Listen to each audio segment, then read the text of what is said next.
राज्याचे तत्कालीन कृषी मंत्री धनंजय मुंडे यांनी 2023 मध्ये कृषी साहित्य खरेदीसाठी डीबीटी योजनेत धोरण बदल का केला असा सवाल उच्च न्यायालयाच्या नागपूर खंडपीठाने उपस्थित केलाय।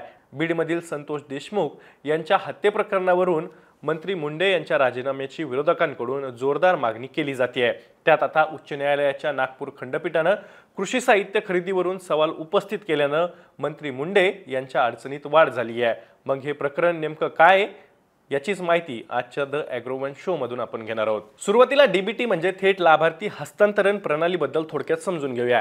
डीबीटी म्हणजे काय तर कोणत्याही मध्यस्थीविना थेट लाभ संबंधित लाभार्थीच्या बँक खात्यावरती जमा करणारी ऑनलाईन प्रणाली। या प्रणालीमुळे सरकारी योजनेतील खाबोगिरीला बऱ्याच अंशी ब्रेक लागलाय। देशाचे तत्कालीन पंतप्रधान दिवंगत डॉक्टर मनमोहन सिंग यांच्या सरकारच्या काळात 2013 साली 7 राज्यातील 43 जिल्ह्यात डीबीटीचे प्रयोग पहिल्यांदा करण्यात आले।